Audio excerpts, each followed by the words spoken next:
Hi guys, my name is Jason Osborne, and I have Marie Martin and Ron Westrom, and we are the culinary arts and baking and pastry instructors here at Charlotte Technical College. And today we're going to show you how we cook with herbs. All right, so one of the things that we really concentrate on here in this program is understanding where our food comes from, who's growing it, perhaps having a relationship with the farmers that are growing it, and then bringing it back into your kitchen and preparing it gives you more respect for the product that you are using. And I think that's so very important that we help this generation understand some of those key points as being a chef. Okay, respecting the food is one of the first kind of unspoken rules of being a chef. And one of the things that we take pride in is we've been very active with Worden Farm in Punta Gorda. Chris and Eva Worden have kind of helped almost jumpstart this program as far as organic produce and healthy cooking techniques are involved. And we spend about 20 weeks a year on the farm, 1 day a week, preparing food that has been grown here locally within 15 miles of this particular kitchen. And one of the great things that they do on the farm is they produce some of the most amazing herbs that you will ever come in contact with, okay?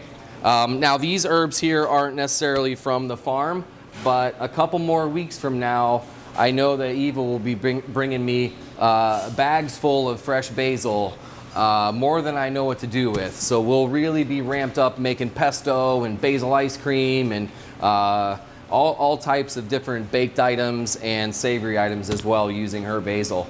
And that's one of the things that's important. The students just being able to identify the different types of herbs that are available for them is one of our main goals here.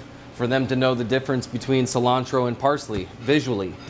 And then for them to understand the importance of knowing cilantro and Italian parsley flavor-wise, okay? So fresh herbs are always a must. Actually, in this kitchen, if we go back into the dry storage or the pantry area, you will not find any dried herbs at all, not one.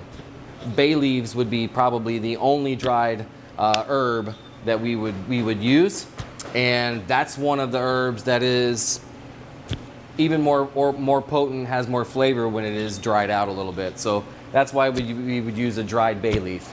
But as far as basil, parsley, cilantro, one of my favorite herbs is fresh thyme, okay? Fresh mint, and we would even classify scallions in the fresh herb category as well. These are all finishing flavors, all right? A lot of these herbs are added to the dish at the last minute, okay? Like the marinara sauce, for instance. We cook the tomatoes for a long time, low and slow, really good olive oil. The last thing we do to that tomato sauce is we finish it with a lot of fresh oregano, basil, and thyme at the last minute. That way it maintains its green color and the brightest flavor.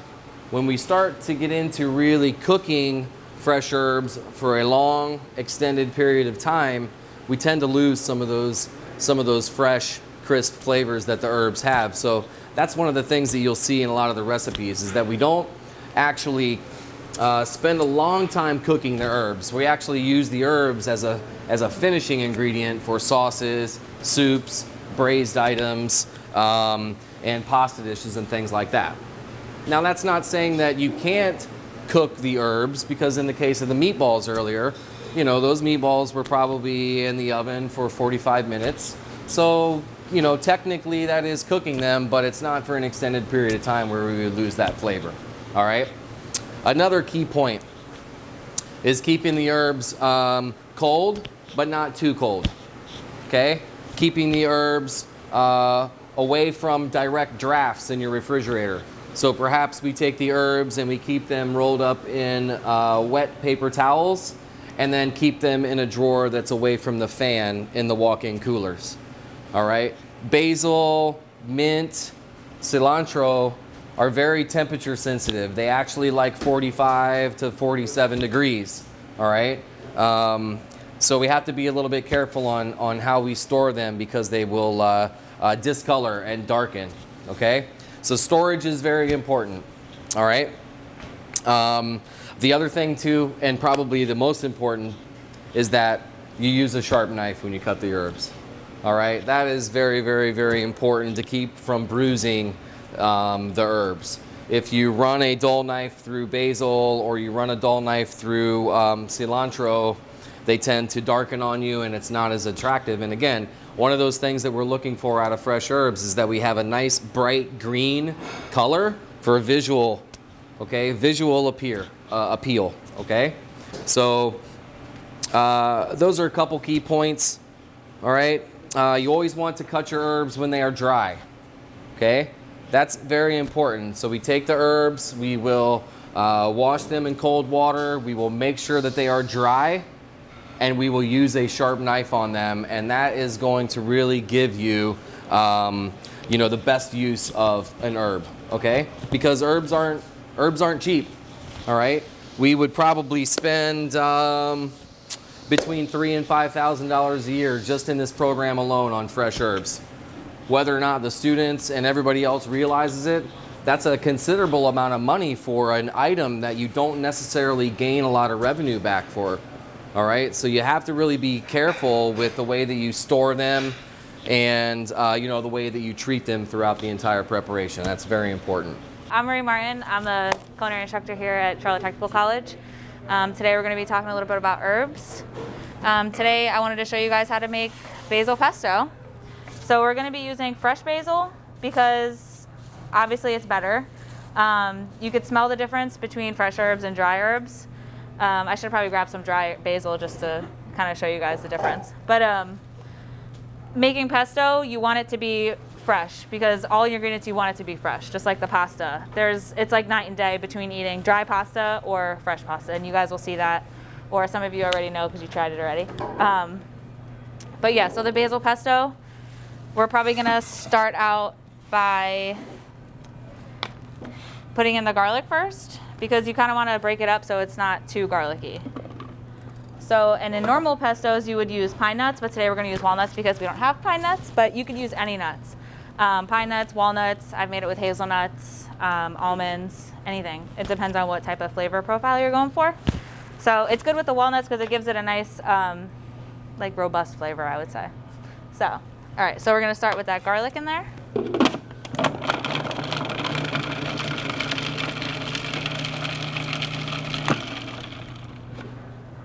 Then you're going to add your walnuts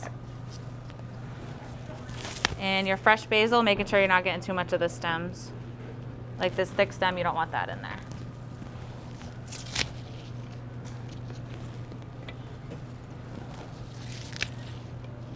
And for me as a chef, I kind of like cook with my heart. I don't really like recipes. So if you guys ask me for a recipe, I'll just come up with it in my head and kind of just write it down. Like when I make pesto, I know what's in it and I know how much of each of ingredients to put in it.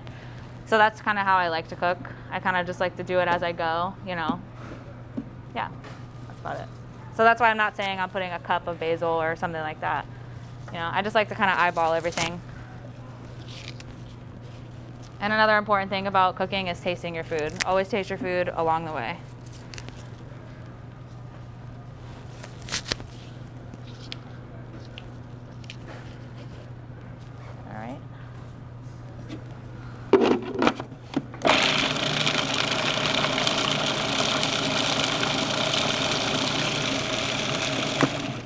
So once I get it kind of broken up like that, I'm gonna start streaming in my olive oil. This is regular olive oil, not extra virgin olive oil. If I was using extra virgin, it would be too much of a strong flavor. So you wanna use kind of like a mild flavor.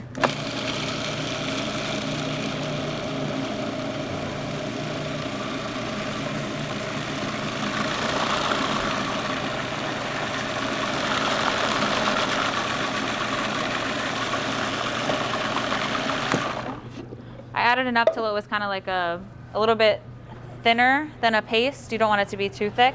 So then I'm going to season it, of course, with salt and pepper.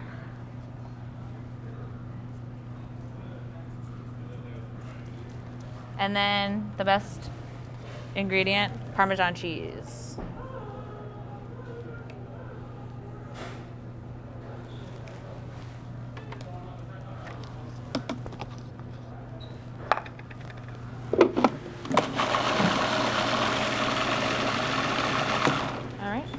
And you don't want to blend it too much or else it'll beat up that basil a lot and it'll turn like a dark brown. Like this one here kind of started to turn a little bit. But you want it to be nice and bright and fresh like that.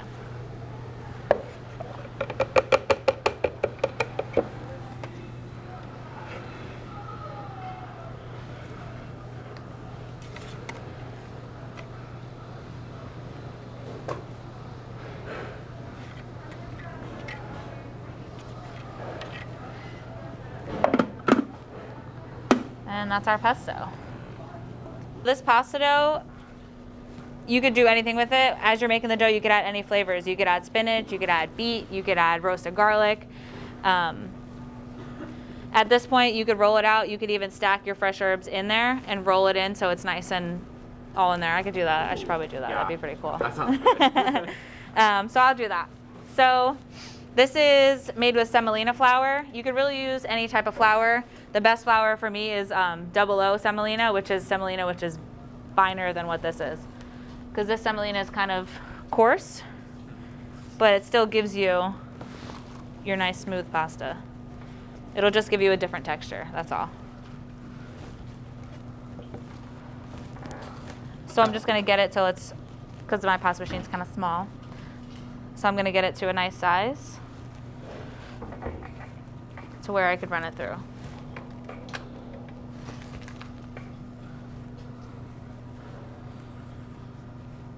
For me, making pasta is kind of like zen. You can kind of just focus on what you're doing here.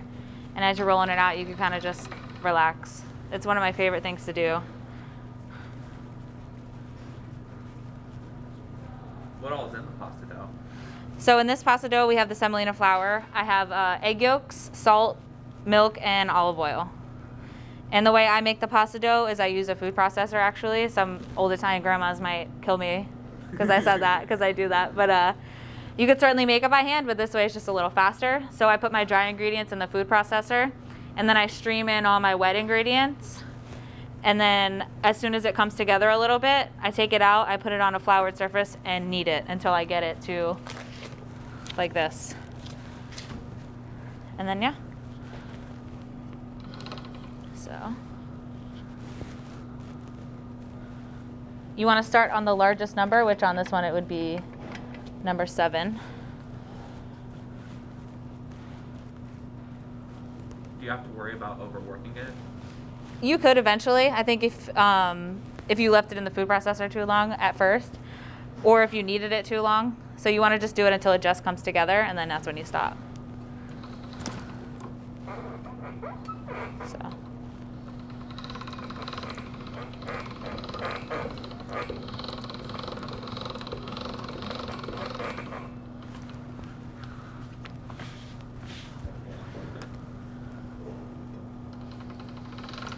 So you want to run it through at least once or twice on each number.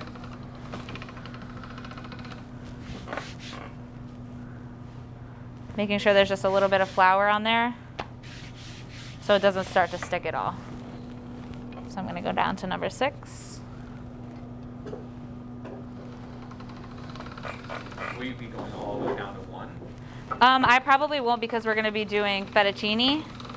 And fettuccine is normally kind of thick. If I was making raviolis or like tortellinis, I would go down to 1 for sure, so it's nice and thin.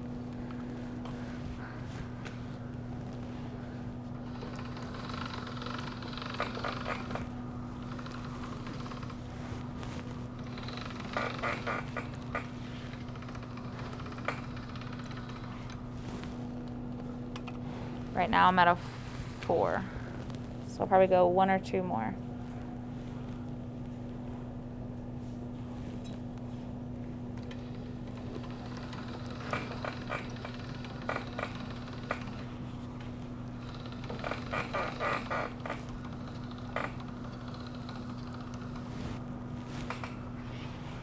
So now sometimes if your pasta wants to behave, you can connect them so that it makes it running it through a lot easier.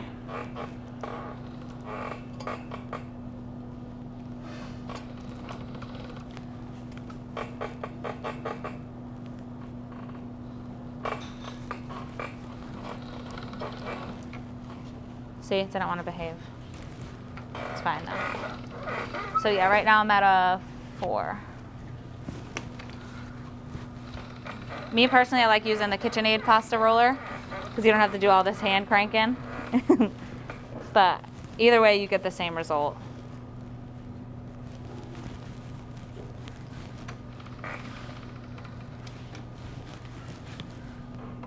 So I'll probably go down to a 3 for this.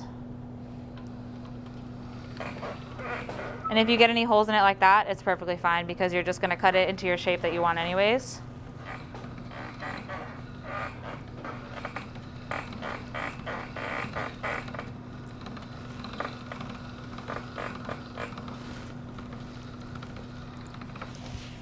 All right, so yeah, that's about a good thickness there for the fettuccine. So then you're gonna wanna think about how long you want it, how long pasta generally is.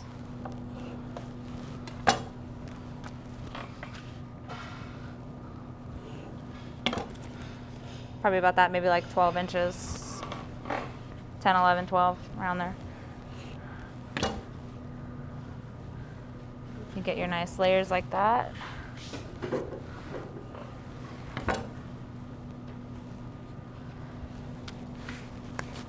And then how you get your fettuccine is you have this nice attachment here. This is fettuccine or angel hair. So you're gonna attach that on there.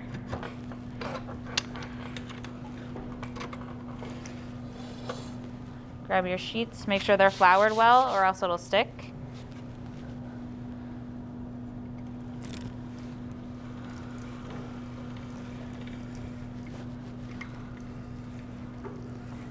And there you go.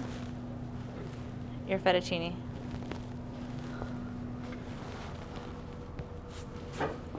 And you could certainly let this dry out overnight, but I like to cook it right away just because it's fresh pasta, so you want to eat it as soon as possible. So yeah, and I could show you guys how to put the herbs in between. I think that'd be pretty cool. I'll probably use these guys. So with these final ones that I rolled out here, I'm gonna take a couple of leaves of basil.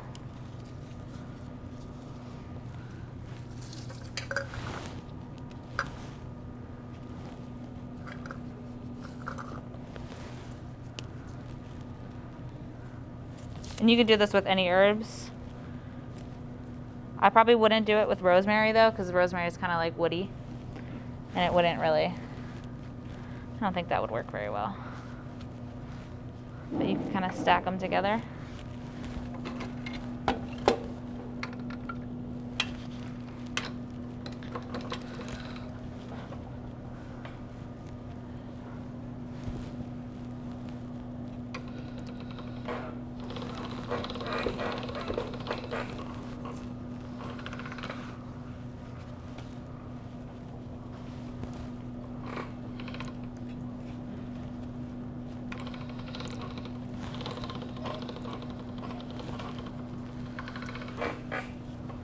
And it's gonna break it up like that, but that's fine. It's just gonna spread the herbs all throughout the pasta. And I think that looks kind of cool too.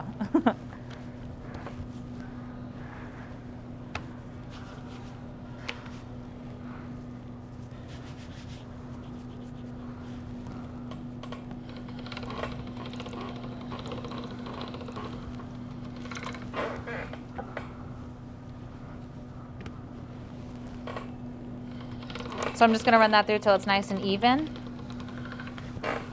Kind of throughout like that. You see that? And that's basil, fresh basil pasta.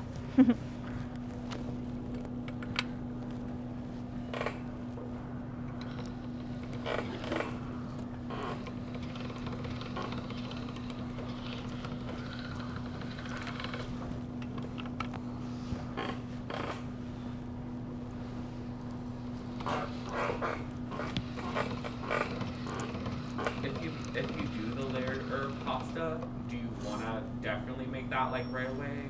Because we'll like. Oh yeah. Okay. Yeah, because it'll probably start to wilt Okay. a little bit. I wasn't sure if the dough protected it or not. Yeah, like, cause see how it's kind of exposed a little bit? Okay. It'll start to brown on you. So I would definitely cook this right away. I've done pastas where we've made like a lobster ravioli, and we took some pasta dough and folded in lobster roe. I don't know if you know what lobster roe looks like. It's green, but when you cook it, it turns pink. So then you make these layers with the pasta dough. Like say this was like pink or the green pasta dough, you would layer it and then you would run that through. And then that would give you your nice stripes, and then when you cooked it, it would turn from green to pink. Oh my God. So it's pretty cool.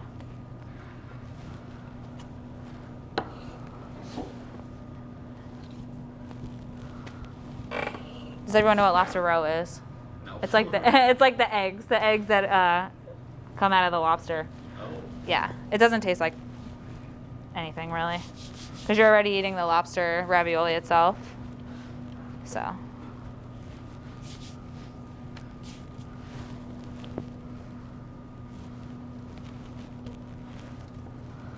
Alright.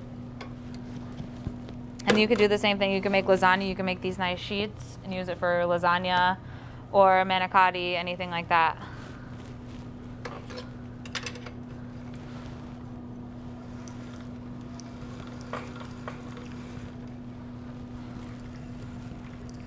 And that right there is some basil fettuccine.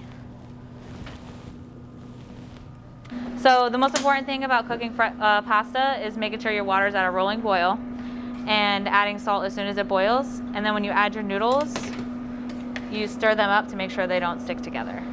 All right, so let that cook for a minute. And then in this bowl I have some butter, and I'm gonna put a couple tablespoons of our fresh basil pesto. Just gonna take it out with my spider and toss it in there with the pesto and the butter. And the butter's in there because butter makes everything better, which is very true. You hear that? But it's very true. I'm gonna add some of the pasta water in here to kind of make a little bit of a sauce. I'm just gonna toss it.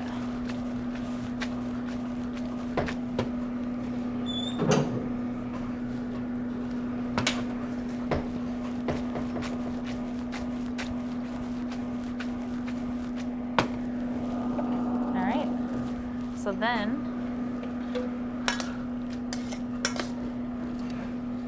get my nice pasta. And then from here you could top it with some Parmesan cheese, which I have over there. Top it with your Parmesan cheese or more chiffonade basil on top, which would be good. But yep, that's your basil pesto with your fettuccine. So now this is everything that you guys so graciously cut up for me yesterday. We're making a Greek quinoa salad. This morning I had Jesse make me a lemon vinaigrette, which this has oil, lemon juice, red wine vinegar, lemon zest, honey, and Dijon mustard. And he said it's the best dressing he's ever had in his life, just saying. So that's another recipe that I just pulled from my heart. So here I have some Kalamata olives. It's gonna kind of be like a Greek style quinoa salad, which, because I love olives and feta, it's just like my favorite in the world. So I'm gonna put some olives in there, our feta cheese, some small diced celery, red onions,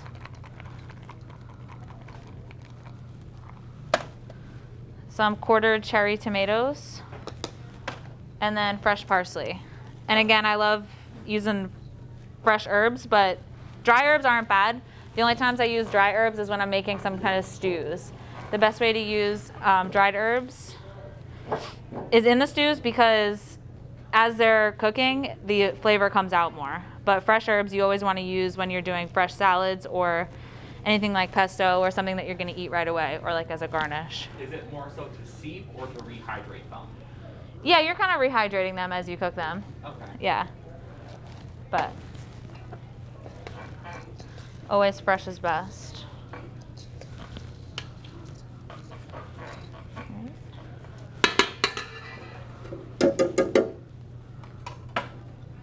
Add some of our lemon dressing.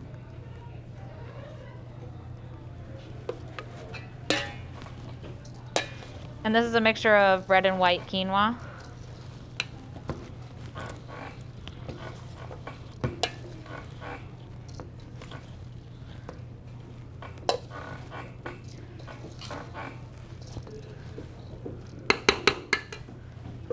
little more.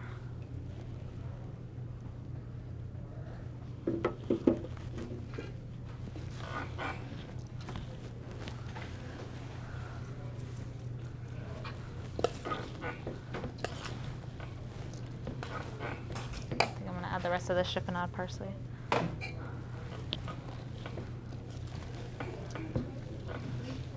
All right. And that's our Greek style quinoa salad there. My name is Bill Schlanger. I'm a student here at the Charlotte Technical College. Decided to start a new career in the culinary program because I'd like to start a food truck with my son, who's also a student. But we want to talk about herbs today. Herbs is something that gives a lot of flavor to food, and we have a variety of herbs that we use here in the kitchen. Some of them are in the sauces and meatballs that I've used lately. Some are other herbs that would not fit in well with the Italian style food. But we do have a tray of different herbs right here. This is, on the end we have mint, which people know from the Kentucky Derby, and mint juleps.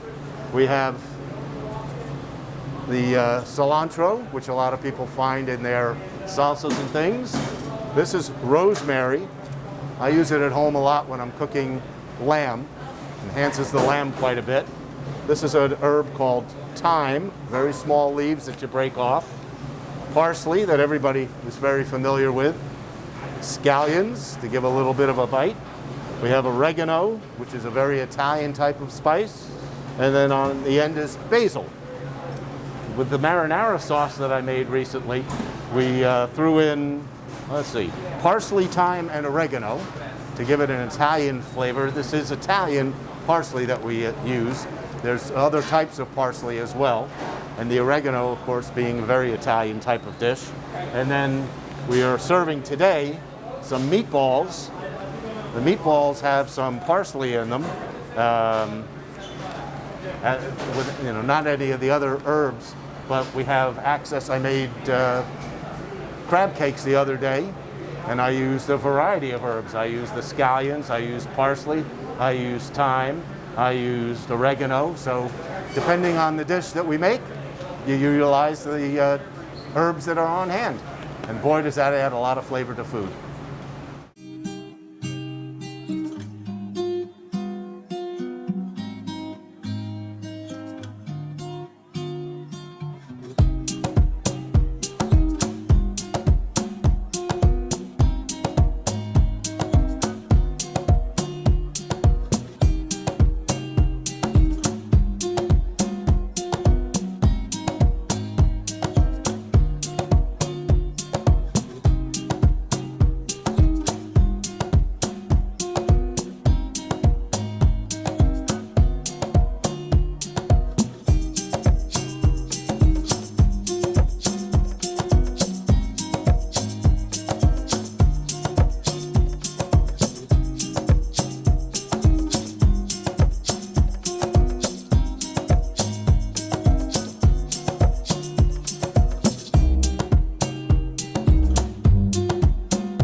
just wanted to take a couple minutes and tell you a little bit about the program that we have, and how important it is to myself and the Charlotte County and the communities in the surrounding areas.